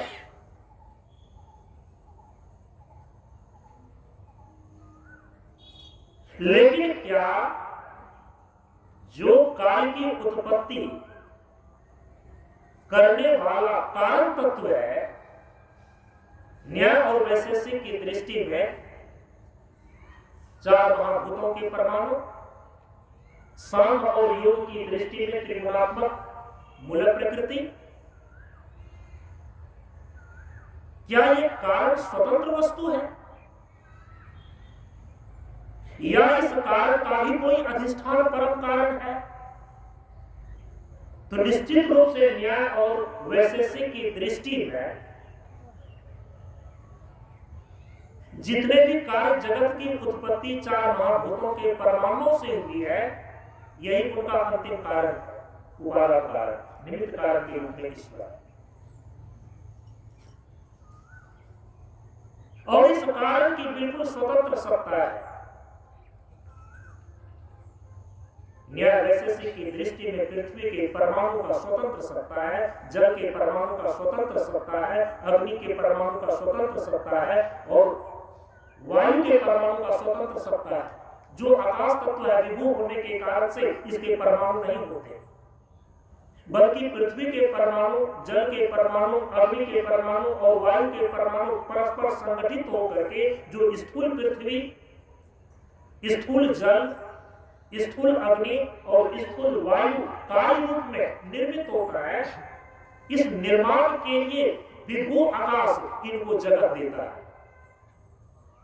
कार्य संपादन के लिए विभू आकाश, व्यापक आकाश जगह देता है, आकाश के परमाणु नहीं होते। वैशेषिक दर्शन, न्याय दर्शन की दृष्टि में ये कारण के रूप में जो भूत चतुष्टय के परमाणु है, इनकी स्वतंत्र सत्ता है। ऐसा नहीं है कि पृथ्वी के परमाणु से जल के परमाणु उत्पन्न हो जाते हैं, इस प्रकार से कार्य कारण का संबंध नहीं है। न्याय और वैशेषिक की दृष्टि में जो कार्य और कारण का संबंध है वह अलग प्रकार का है। कार्य का मतलब स्थूल जगत से और कारण का वहां पर अर्थ है कि स्थूल जगत का निर्माण जिस भूत के परमाणु से हुआ है वो कारण है। लेकिन योग और सांख्य की दृष्टि में जो त्रिगुणात्मक प्रकृति से जीवन और जगत के सारे तत्वों का निर्माण हुआ है, इसमें कार्य कारण की श्रृंखला अलग प्रकार से है। जो त्रिगुणात्मक प्रकृति की साम्य अवस्था है, जब यह भंग होती है काल के प्रभाव से या चेतन पुरुष की सन्निधि से, त्रिगुण की वैषम्य अवस्था का जो पहला परिणाम है वह महतत्व है। और महतत्व में जब विषम परिणाम होता है तब उसे अहंकार तत्व की उत्पत्ति होती है। अहंकार तत्व में जब परिणाम घटित होता है तब एकादश इंद्रियां उत्पन्न होती है और सूक्ष्म पंच महाभूत के रूप में पंच तन्मात्राएं उत्पन्न होती है। यहां क्रम देख रहे हैं कि कारण उससे जो उत्पन्न हुआ उससे आगे के उत्पन्न होने वाले कार्य का बीच वाला कारण बन जाता है। मूल में सबका कारण मूल प्रकृति है।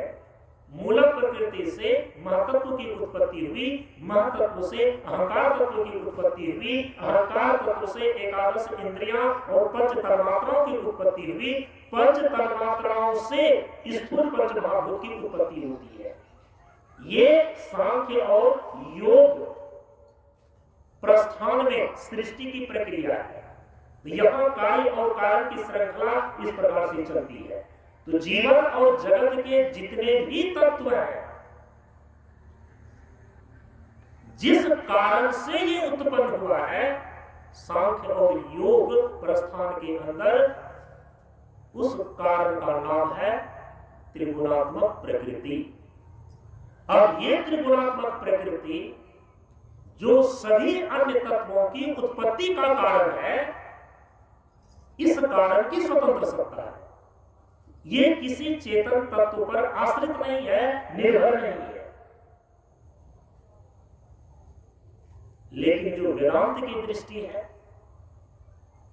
वेदांत की दृष्टि में जिस त्रिगुणात्मक मूल प्रकृति से जीवन और जगत के सारे तत्व, महातत्व से लेकर के पृथ्वी पर्यंत तत्वों की जो उत्पत्ति होती है, तो महातत्व से लेकर के पृथ्वी तत्व पर्यंत सृष्टि और जीवन के जितने भी तत्व कार्य रूप में उत्पन्न होते हैं, इसका कारण जो त्रिगुणात्मक मूल प्रकृति है, यह त्रिगुणात्मक मूल प्रकृति, ये कारण रूपा त्रिगुणात्मक मूल प्रकृति सांख्य और योग की दृष्टि में स्वतंत्र सत्ता वाली है। ये किसी पर निर्भर नहीं है, इस कारण की स्वतंत्र सत्ता है। लेकिन जो वेदांत दर्शन की दृष्टि है, जो वेदांत दर्शन में अद्वैत दृष्टि है, ये अद्वैत दृष्टि तभी सिद्ध होती है जब जो कारण तत्व है इसकी स्वतंत्र सत्ता न रहे, तब तो अद्वैत होगा। तो वेदांत की दृष्टि में ये त्रिगुणात्मक मूल प्रकृति जो जीवन और सृष्टि के अन्य सभी तत्वों को उत्पन्न करने वाली कारण रूपा है, ये त्रिगुणात्मिका मूल प्रकृति की स्वतंत्र सत्ता नहीं है, बल्कि चेतन ब्रह्म पर आश्रित है। ये वेदांत की दृष्टि है। तत्व विचार की अंतिम कक्षा में, तत्व विचार की जो प्राथमिक कक्षा है, उसको न्याय और वैशेषिक कहा जाता है। न्याय और वैशेषिक प्रस्थान में तत्व का जो विचार किया गया है ना, तो तत्व विचार की प्राथमिक कक्षा है, पहले उसी प्रकार से समझना चाहिए। फिर संक्रमण होता है आगे की कक्षा में।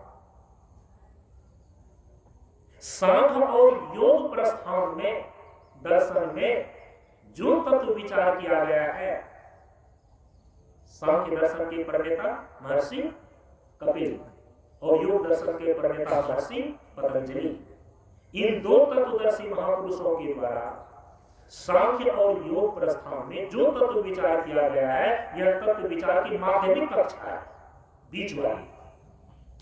लेकिन तत्व विचार की जो अंतिम कक्षा है ना, वो पूर्वोत्तर मीमांसा है। पूर्व मीमांसा के प्रणेता महर्षि जैमिनी है, जो भगवान वेदव्यास के शिष्य हैं,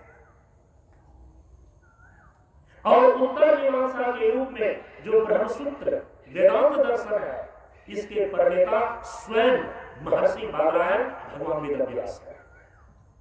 तो तत्व विचार की जो अंतिम कक्षा है ना, वो तो वेदांत दर्शन के रूप में प्रतिष्ठित है। वेदांत प्रस्थान में इसका प्रतिपादन किया गया है। सांख्य और योग दर्शन शास्त्र के क्षेत्र में ये द्वैतवादी दर्शन है। जड़ की सत्ता और चेतन की सत्ता, दोनों की स्वतंत्र और नित्य सत्ता तत्व विचार की माध्यमिक कक्षा वाले सांख्य और योग दर्शन में माना गया है। तो सांख्य दर्शन और योग दर्शन दोनों की दर्शन की दृष्टि में जड़ तत्व की और चेतन तत्व दोनों की ही पृथक पृथक स्वतंत्र सत्ता है और नित्य सत्ता है, इसलिए इसको द्वैतवादी दर्शन बोलते हैं। ये द्वैतवाद का धरातल है।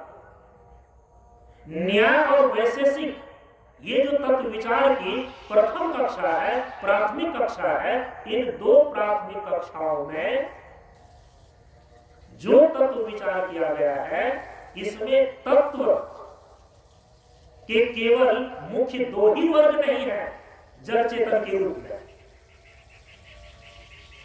बल्कि इसमें कई नित्य तत्व है।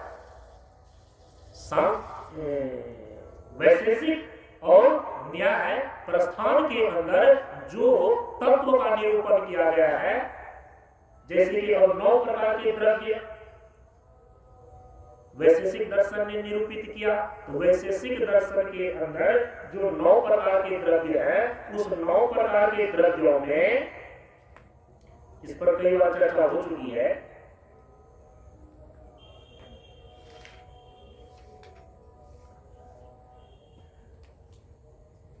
कौन कौन से हैं वो 9 प्रकार के द्रव्य?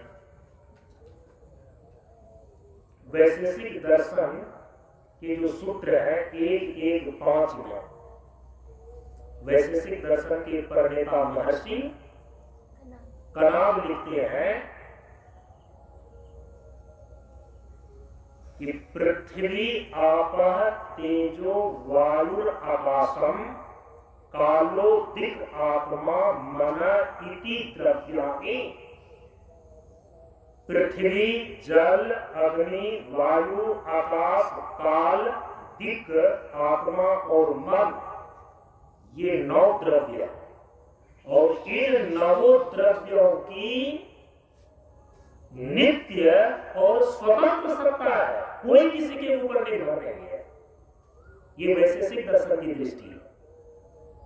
तत्वदर्शी महर्षि कनाद की ये दृष्टि है। ये जो 9 द्रव्य हैं, ये जो 9 तत्व हैं, पहले तो 5 महाभूत हो गया, पृथ्वी, जल, अग्नि, वायु और आकाश। इसके बाद 4 तत्व में ये गिना रहे हैं, काल, दिक् माने दिशा, मन और आत्मा। तो 5 महाभूत हो गए और 4, तो 4 में काल, दिक्, आत्मा और मन, ये 4 हो गए। तो 5 और 4 मिलकर के 9 द्रव्य हो गए। ये जो 9 द्रव्य है, ये 9 द्रव्य 9 तत्वों की नित्य और स्वतंत्र सत्ता मानी गई है। न्याय और वैशेषिक दर्शन है, इसीलिए इसको हम बोलते हैं बहुत्ववादी दर्शन। अनेकवादी दर्शन भी इसको कहा जाता है, जहां पर मौलिक रूप से नित्य और स्वतंत्र रूप में रहने वाले बहुत सारे तत्व हों, अनेक तत्व हो उसको बहुत्ववादी दर्शन या अनेकवादी दर्शन कहा जाता है। तो जो तत्व विचार की प्राथमिक कक्षा है, वैशेषिक और न्याय दर्शन, दर्शन शास्त्र के क्षेत्र में तत्व की मौलिकता को लेकर के इसको बहुत्ववादी दर्शन कहा जाता है, अनेकवादी दर्शन कहा जाता है। लेकिन तत्व विचार की जो दूसरी कक्षा है सांख्य और योग दर्शन, तो सांख्य और योग दर्शन में मौलिक दो ही तत्व माने गए हैं, जड़ तत्व के रूप में प्रकृति को और चेतन तत्व के रूप में आत्मा को। सांख्य और दर्शन में यही दो मौलिक अनादि तत्व है। अब बाकी जगत के जितने भी अन्य तत्व हैं उसको मौलिक तत्व नहीं माना गया है, बल्कि उनको परिणामी तत्व माना गया है, अवांतर तत्व माना गया है। जैसे कि मूलक प्रकृति जड़ तत्व के रूप में है, उसके अवांतर 23 प्रभेद है। अहंकार, उसके पहले महातत्व 1, अहंकार 2, एकादश इंद्रियां, पंच तन्मात्रा और पंच महाभूत, कुल कितने हो गए? 23। ये 23 तत्व के अंदर गिना गया है। लेकिन ये जो 23 तत्व है ना, मूलक प्रकृति जड़ तत्व का ये अवांतर प्रभेद है। माने कि मूलक प्रकृति जो जड़ तत्व है इससे अलग और स्वतंत्र होकर के महातत्व से लेकर के पृथ्वी तत्व पर्यंत तक जितने अवांतर तत्व 23 है, इसकी स्वतंत्र सत्ता है। चूंकि ये त्रिगुणात्मक मूलक प्रकृति का परिणाम है, ये कार्य रूप है, तो कार्य की स्वतंत्र सत्ता नहीं होती है, कार्य का मूल स्वरूप उसका कारण होता है। तो महातत्व से लेकर के पृथ्वी तत्व पर्यंत जो 23 तत्व हैं, ये त्रिगुणात्मक मूलक प्रकृति जो कारण रूप से है, इसी का अवांतर परिणाम है, इनका अवांतर प्रभेद है। इसीलिए ये मौलिक तत्व नहीं माने जा सकते, क्योंकि इनकी स्वतंत्र सत्ता नहीं है। कार्य की स्वतंत्र सत्ता नहीं होती, कार्य का जो मूल स्वरूप होता है उनका कारण होता है। तो महातत्व से लेकर के पृथ्वी तत्व पर्यंत जो 23 तत्व है, इसका मूल स्वरूप तो त्रिगुणात्मक मूलक प्रकृति हो गई। तो सांख्य और योग दर्शन में दो ही मौलिक तत्व है, जड़ तत्व के रूप में प्रकृति और चेतन तत्व के रूप में आत्मा। इसीलिए इसको बोलते हैं द्वैतवादी दर्शन, इसीलिए इसको बोलते हैं द्वैतवाद। लेकिन तत्व विचार की जो अंतिम कक्षा है, तो तत्व विचार की अंतिम कक्षा जहां पूर्व पक्ष के रूप में कर्म मीमांसा खड़ा होता है प्रश्न करने के लिए, इसलिए इसको पूर्व मीमांसा कहा गया। हमेशा वो पूर्व पक्ष के रूप में प्रश्न करता है, पूर्व पक्ष के रूप में खड़ा होकर के परम तत्व का निश्चय करने के लिए पूर्व पक्ष को खड़ा करता है, कर्म मीमांसा। और उत्तर मीमांसा के रूप में जो वेदांत दर्शन है, यह वेदांत दर्शन उत्तर मीमांसा इसलिए कहा जा रहा है, ये उत्तर देता है जो पूर्व मीमांसा के द्वारा परम तत्व के प्रतिपादन करने के परिप्रेक्ष्य में पूर्व पक्ष बनकर के प्रश्न किया जा रहा है, उसका उत्तर दे रहा है वेदांत दर्शन। इसलिए वेदांत दर्शन को बोलते हैं उत्तर मीमांसा। तो एक पूर्व पक्ष बनकर के खड़ा होता है और एक उत्तर बनकर के उत्तर देने के लिए खड़ा होता है, तो दोनों की एक जोड़ी बन जाती है। एक शब्द में उसको बोलते हैं पूर्वोत्तर मीमांसा। तो तत्व विचार की जो अंतिम कक्षा है ना, वो पूर्वोत्तर मीमांसा है, वेदांत दर्शन। क्योंकि जो उत्तर देता है, जो निर्णय देता है, उसी का नाम लिया जाएगा। जो प्रश्न करता है वो तो जिज्ञासु ही है। तो वेदांत दर्शन यह तत्व विचार की अंतिम कक्षा है। वेदांत दर्शन के प्रणेता है महर्षि बादरायण भगवान वेदव्यास।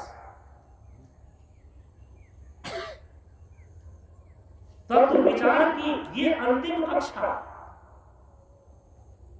वेदांत दर्शन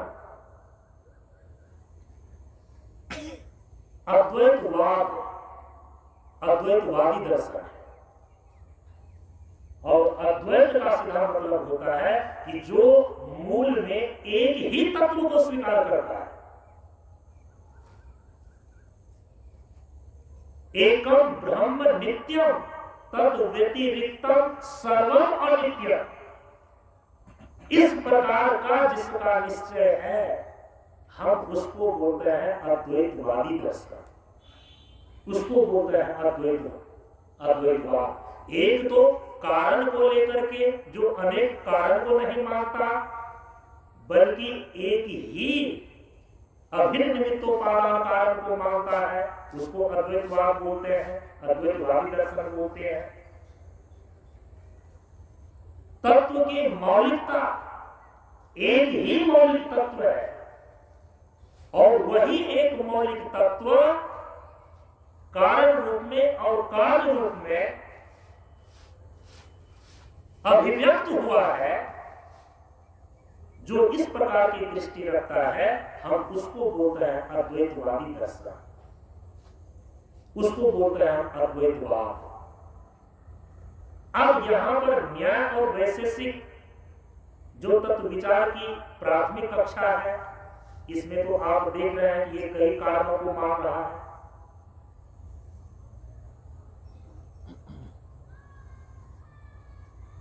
नौ द्रव्यों को जगत का कारण मान रहे हैं और नौ द्रव्य का नाम बता के काल इत्यादि।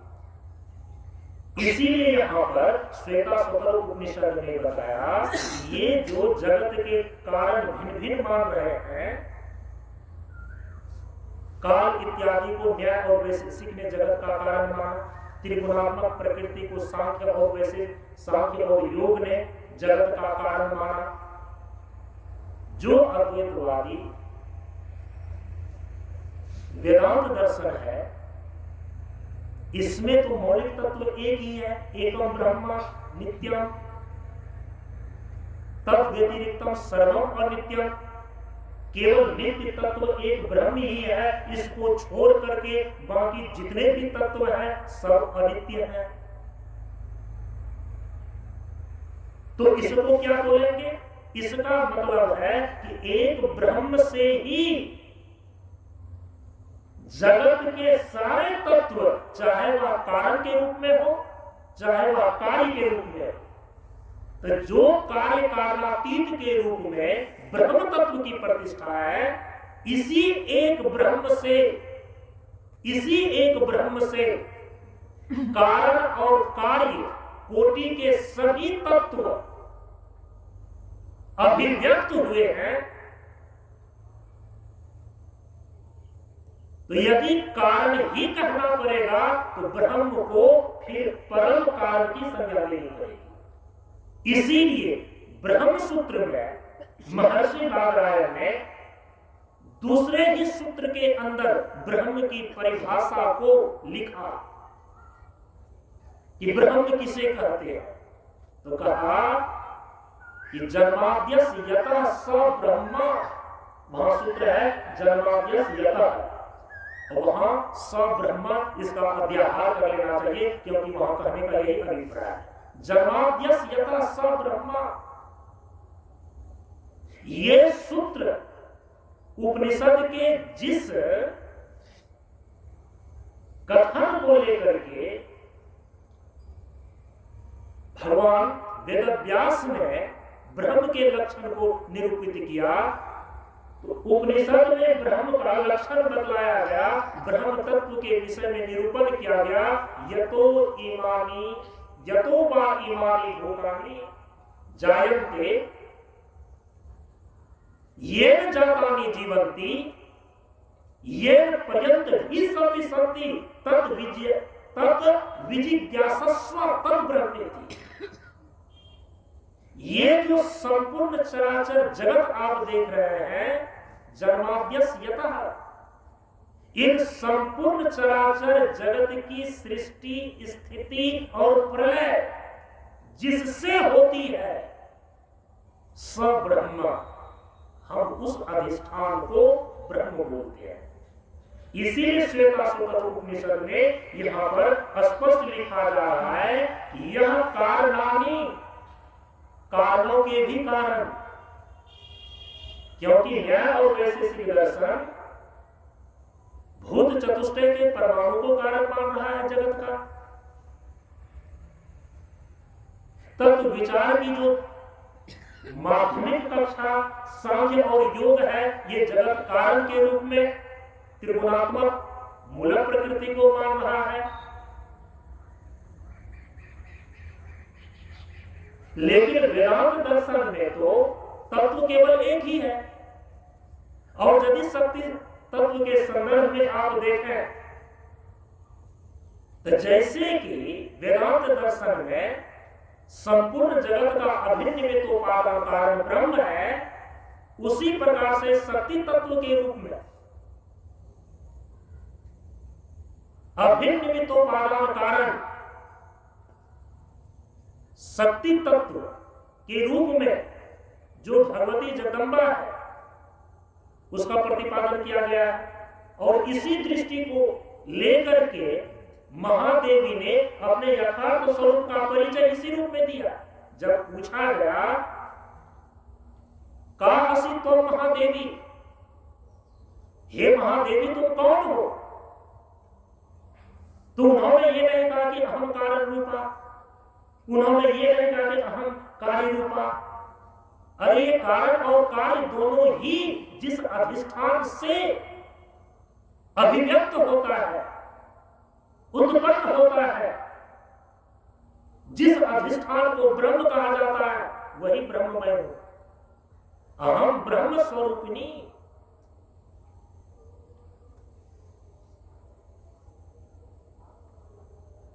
जैसे कि उपनिषद में उस एक परम तत्व को, अद्वितीय तत्व को ब्रह्म कहा गया है, एको अहम, ब्रह्म के विषय में एको अहम,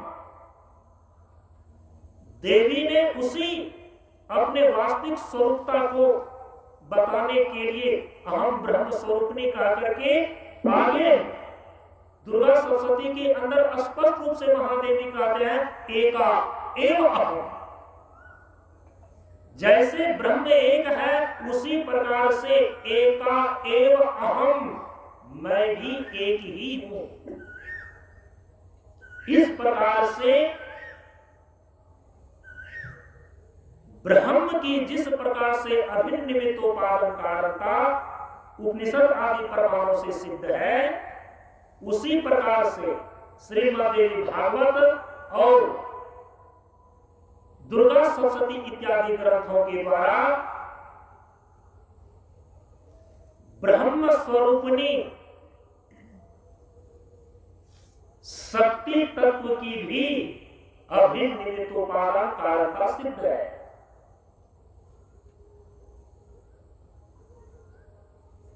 इसलिए यदि कारण कहना भी होगा तो जो ब्रह्म है वो ब्रह्म कारणों का भी कारण है, इसीलिए उसको कहा गया परम कारण। तो गोस्वामी तुलसीदास जी महाराज ने अपने मंगलाचरण में इसीलिए उस अद्वैत दृष्टि को ध्यान में रख करके ही उन्होंने ऐसा शब्द मंगलाचरण में लिखा और कहा कि तब शेष कारण परम, परम कारण के रूप में जो शेष रहता है, क्योंकि कार्य और अवान्तर जितने कारण हैं सबका लय होता है, और केवल शेष कौन रह जाता है जो परम कारण के रूप में परम तत्व सर्वाधिष्ठान के रूप में ब्रह्म है। इसीलिए यहां पर कहा कि वंदे हम तब शेष कारण परम रामाख्य ईशम हरि, इस रूप में मंगलाचरण किया गया। श्वेताश्वतर उपनिषद में इसीलिए उसी बात को यहाँ पर कहा जा रहा है, यह कारणानि निखिलानि तानि कालात्मयुक्तानि